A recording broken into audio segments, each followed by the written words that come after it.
You're listening to Journey for Truth with internationally known medium, Tai Yi practitioner, and radio host Tammy Urbanic. Hello and welcome to Journey for Truth on iHeartRadio and YouTube. Thank you so much for joining me. I am Tammy Urbanic. Journey for Truth Radio is always on demand and with many new episodes.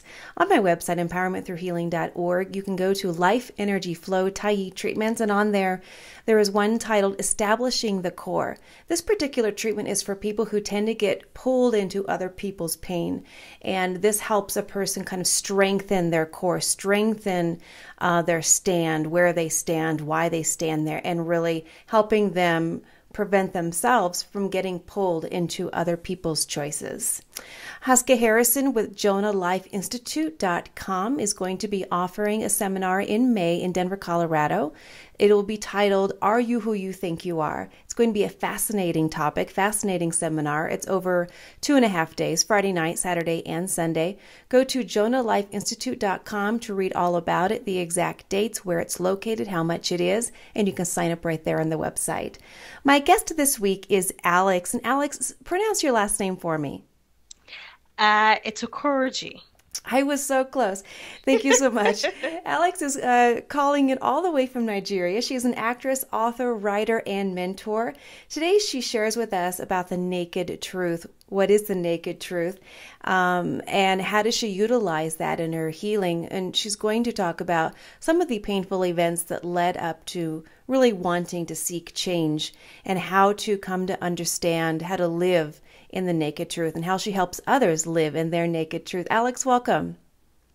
Thank you so much, Tammy, for, inviting me and having me on your show. I'm very excited to be joining you all the way from Nigeria here in Africa. So thank you so much for having me on Journey for Truth Radio. Thank you for joining me. First, share with us what occurred in your life that led you to feeling like you needed to create change.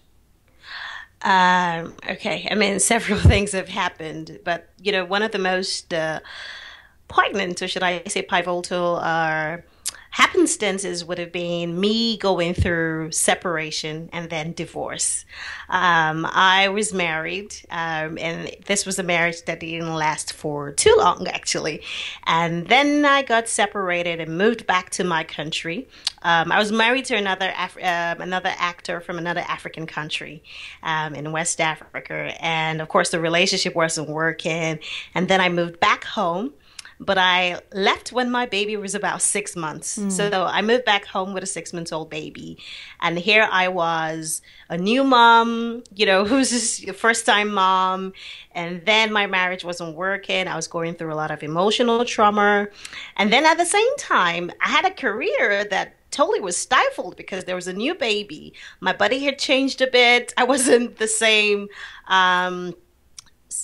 the same person that I was when I, took a break from the industry while I got pregnant. So I was finding it difficult to book jobs as an actor. Here I was, a single mother, struggling, trying to figure out how to sort of raise my child. And then I was also worried about stigma and just what people would say, because in the African culture, really, divorce isn't something that people are very open to. There's a lot of talk. People are judging you and they want to know why your relationship didn't last. And then, it's even worse if you are sort of a role model, if you're a celebrity and you're constantly in the media and people are talking about you and your relationship. And so here I was, my family, we're a bit concerned about me sort of ruining the family name. And being that my father also is, a pretty famous musician back in the day here in Nigeria. So I was scared to go out. I stopped going out to events and red carpet. I couldn't book a job. I was trying to, figure out what I was going to do with myself. It sounds very isolating.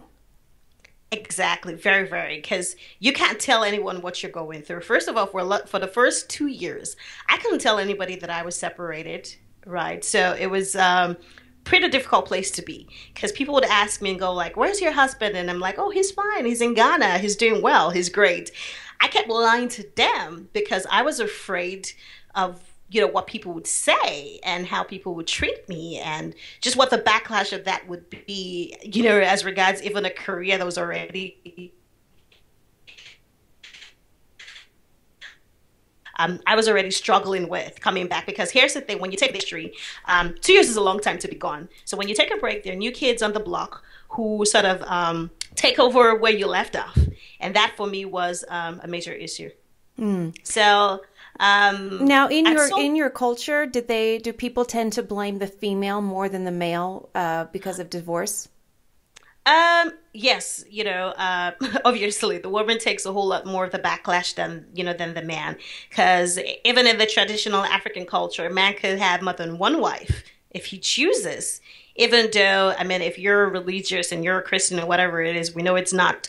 But really, in the cultural sense, a man can have as many relationships as he wants to. So when the relationship doesn't work, it's typically the woman's fault, right? And then if you're an artist, then it's probably your fault because you're working and you should be at home, so it's probably your fault, if the relationship isn't working. So I was worried about that backlash. And then, of course, you're stuck with a child. And then people would say, you're ever going to fall in love again? Is someone going to fall in love with you? You're no longer, you've been married already and you have a child. Who's going to want to be with you? Right. And then I was still dealing with body issues because I just had a child, and I wasn't the size that I was when I left the industry. I wasn't myself. My body had changed. My mind had changed.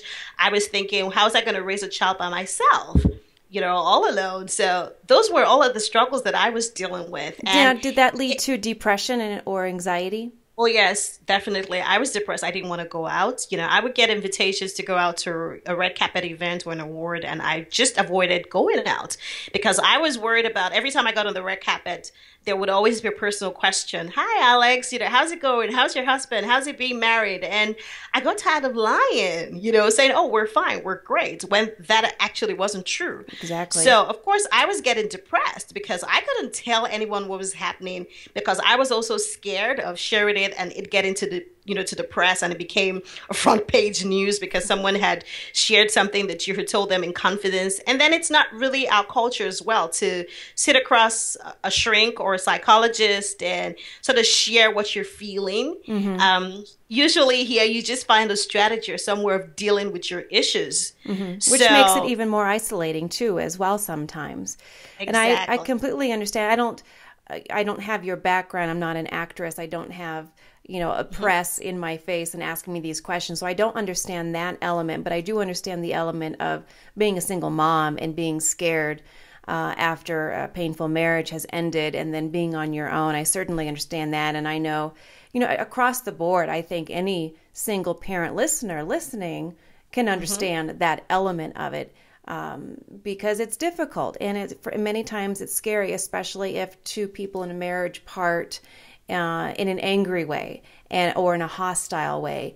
Sometimes people decide to divorce and they're still friends, and that just makes it a lot easier. But a lot of cases, that's just not the truth. Now, this led you to create the Naked movement. What does that mean?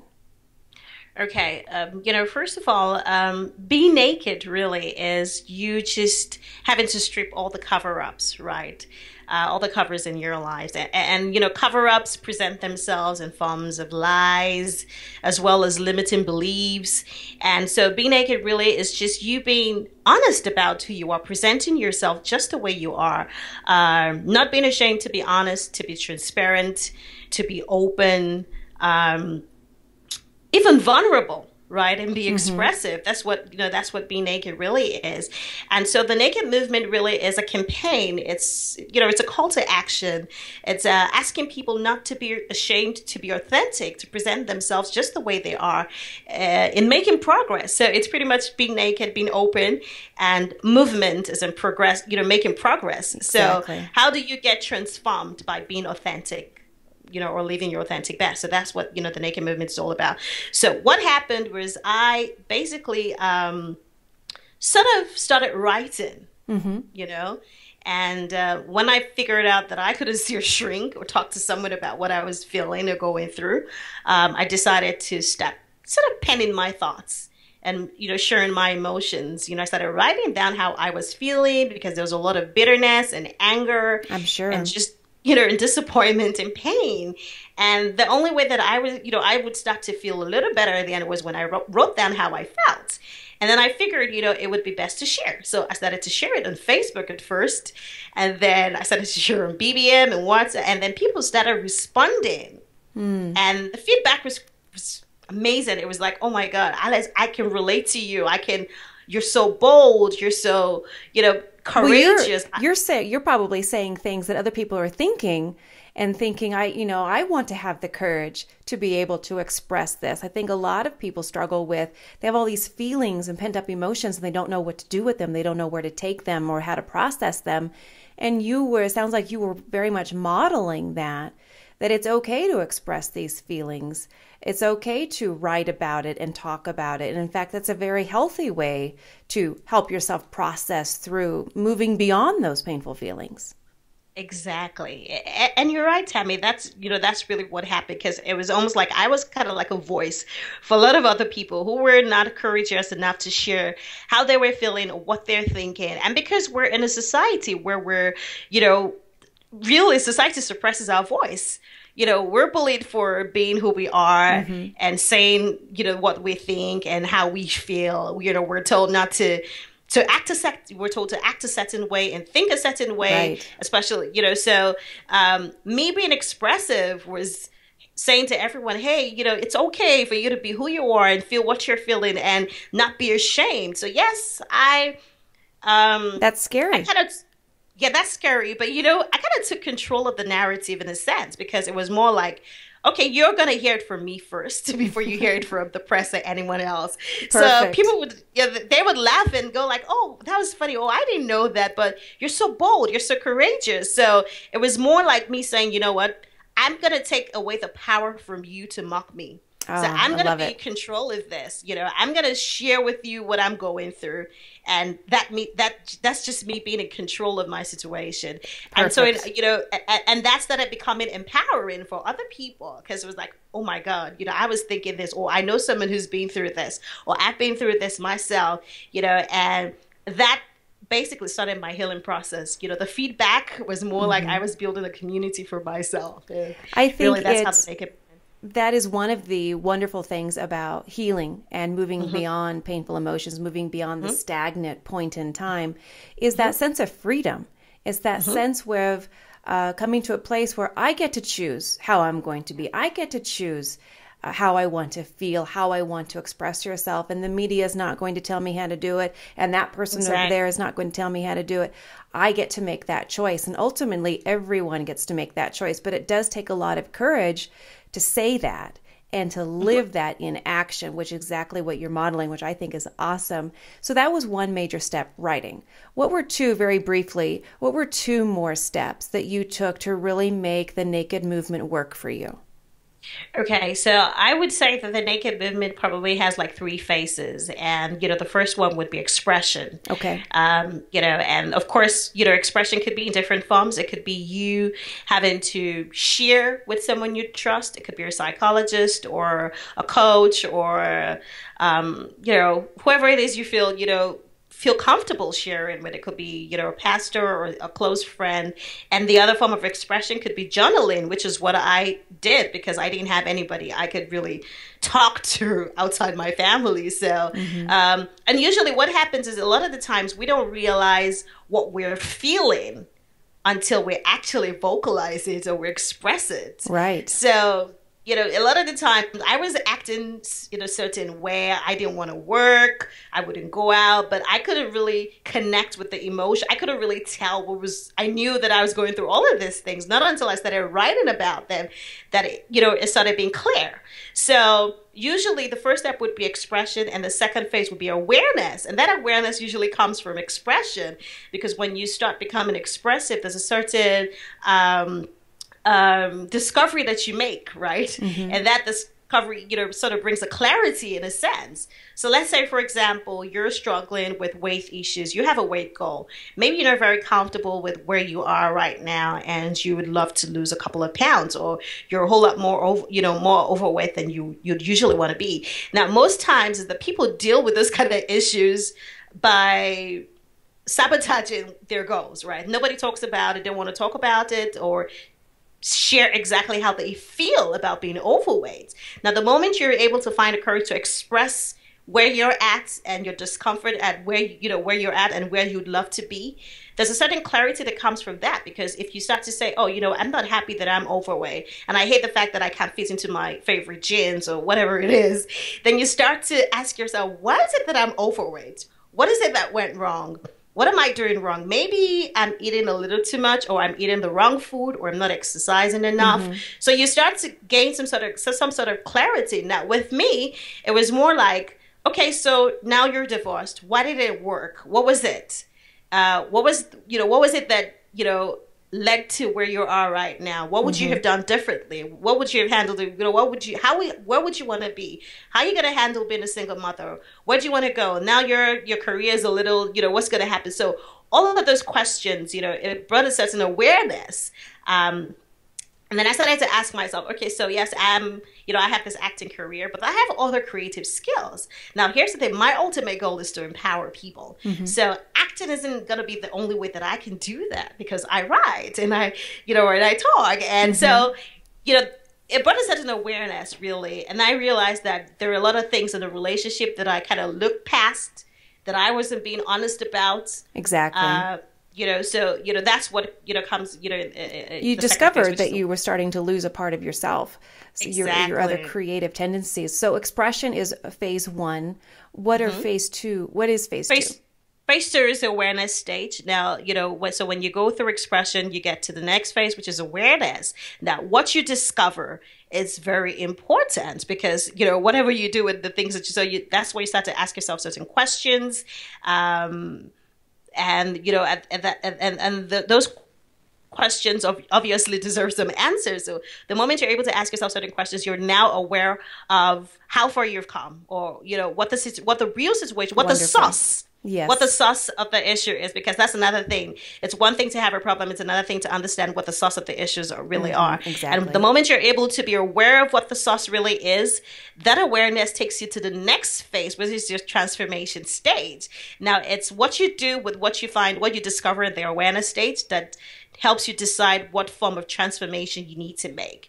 So in my own situation, it was more like, okay, so I wasn't happy. I couldn't get a job. I was worried about being the stigma around being a single mother, and not being able to provide for my child, and being stuck as not being able to work as an actor, and not being able to do the things that I wanted to do. And so I finally figured out that, first of all, there had been issues with my relationship from the beginning, from the get-go, that I sort of closed my eyes to. And I wasn't being honest, because I was allowing society to dictate for me. And because a lot of times there's that, Photoshop, we all want to fit into society's expectations of who we're supposed to be, as opposed to who we really are authentically. So I realized I'd been living my life for people, for society. I was worried about looking picture perfect. I wanted to be with a perfect man because they thought we looked good together, as opposed to what the real situation in our relationship was. So I realized that I had been living my life for other people as opposed to living for myself. Which is very painful. I'd care too much about what my family would say and what people would say and what the fans would say and all of that. And so that discovery was very important for me. I also figured out, okay, I had all of these other creative skills. Now, here's the thing about being naked, is that you're not ashamed to be flawed. A lot of times, perfection really is a myth. We all want to be perfect, but there's really nothing, perfection really is a myth. It doesn't exist. Right. And so the moment you become comfortable with being flawed and being imperfect, then you start to stand in your own truth, and then you start to sort of pave the way through your own transformation. So I said to myself, hey, I'm not perfect. I'm not going to always be able to book as many jobs as I want to. That's fine. I'd love to stay married and be married to one man forever, but that's not working. That's okay. I'm a single mom. But I have other skills and other things that I can still use to empower people all over the world. So why could I, and that's how, with journaling, and the feedback that I got from journaling, I realized that my writing was affecting people and impacting people. And that sort of created my blog, Alexandra and Her Naked Thoughts. And that sort of went into people saying, oh, would love for you to write a book. And, and I decided, okay, so I'm going to write this book, but I'm going to tell the truth and just say the things that a lot of people are so afraid to say. So expression leads to awareness, leads to transformation, which is huge. Now, your book that you just mentioned, The Naked Truth, are there steps in that book that can assist people in understanding how to work through that expression, awareness, transformation? Oh, yes, there are. Here's the thing. The book is written in a very... first of all, this book is a book that offers wisdom, to those who are struggling to accept the truth about who they are. And the things that they want out of love and life and just reinvention of self. And so this book, of course, it's sort of, it sort of mirrors my own personal journey in a sense, and just how I was able to discover the truth about a lot of things and be able to open my mind to accepting that I'm flawed and that no one is perfect, that we're all flawed. And if we're all able to just be authentic about who we really and accept who we are and use those flaws as sort of a stepping board to be able to transform our lives and improve ourselves, right? And so that book does, open up just things that I've observed also in other relationships and things that people have shared with me during coaching and all of that, and my own personal experience, and just, it just tailors all of that around love, life, relationships and all that. So yes, it does share a couple of steps. In the work that you've been doing with other people and in your personal observations, is there a major theme that you have seen within others where they have left a painful relationship and then they continue to sabotage themselves instead of healing themselves? Is there a theme there that you've seen? Oh, yes. And here's the funny thing. A lot of the times, first of all, people don't know how to move forward because they feel that they're scarred for life. They're afraid that no one's going to accept them for who they are. No one's going to fall in love with them because they feel like they're not good enough, right? Because, if the first one failed, then they're never going to be happy. But here's the thing. You have to find out that happiness is inside of you and it's not outside of you. So that's something that you're going to have to discover, that nobody has the power to make you feel not good enough or feel like you're imperfect. And that happens a lot with people, when they get divorced or separated, or, single mothers. I hear it all the time. And I tell people, okay, I'm a single mom. I'm proud of it. I wear it like a badge. That's not something that I intended for to happen, but it's happened. And that's life. People will come into your life and people will go. And it's the same thing with business. Sometimes you're going to partner up with someone and that business may not work out. You're going to have to find a strategy, some way to make progress and move forward. You can't stay stuck where you are. So a lot of the times people are so confused as to how to move forward. And I found out that it's all really in the truth. And that truth is, it's not who people say you are. It's who you are. Who do you think you are? You feel confident enough to accept the things about yourself that you cannot change, and change the things that you can. So, it all comes back to the truth. A lot of the times we're lying to ourselves about a lot of things. And I found that especially about love, we feel, a lot of the times we all think that love is a feeling as opposed to it being a choice. And that's something that I discovered, right? So the truth is that you want to be honest with yourself. What is it that you want? What is it? What is the kind of relationship you want? What are the things that you can tolerate and the things that you can't tolerate? Let's forget about trying to pretend that something will, just trying to manage and hope that things will fix themselves. You need to be honest from the get-go. Right. So I found that, I realized that I knew that it wasn't going to work, but somehow I just wanted to please everyone else. I agree that I think a major theme in people across the board is fear. Whether it's fear of having another painful relationship, fear of losing something, fear of what people might think. It just could be there are all types of different fears and different sources of fear. But that is a major sabotage, fear of not being good enough, fear of not being seen as good enough. And it does take a lot of courage, as you were talking about, to really identify that fear, process through that fear, and then being willing to take risks, a risk in trying something different, a risk in meeting a different person, or a risk in being naked, vulnerable, those types of risks. And that takes a lot of courage, which people do in fact work towards. Now, where can people find your book and your information? Well, people can find, I mean, my book is available on all of the major book online retail stores. My book is available on Amazon. It's on Barnes & Noble as well. But I think the best place to go is my official website. They can go to www.alexokoroji.me and click on book, and then they can, learn a little bit more. They can get the book from there. Excellent. And you were saying earlier before we started this interview that you're on set, so you are recording. Yes. And here's the funny thing. I'm on set. I'm supposed to be in a scene where it's bedtime, so I'm not wearing any makeup. I was worried because I know this is going to be on camera, but I'm filming and I had to sort of get away to talk to you. But I'm, really glad that I did this. So yes. We're so appreciative that you were able to sneak away for a bit during your filming and squeeze us in there while you are on set. Well, thank you, Alex, so much for being a guest on my show this week. Thank you, Tammy. I really appreciate this, and I'm so happy that I got to talk to you, and I had so much fun doing this. And I want to thank the listeners as well for joining me here on Journey for Truth on iHeartRadio and YouTube. Until next time, have a fantastic week.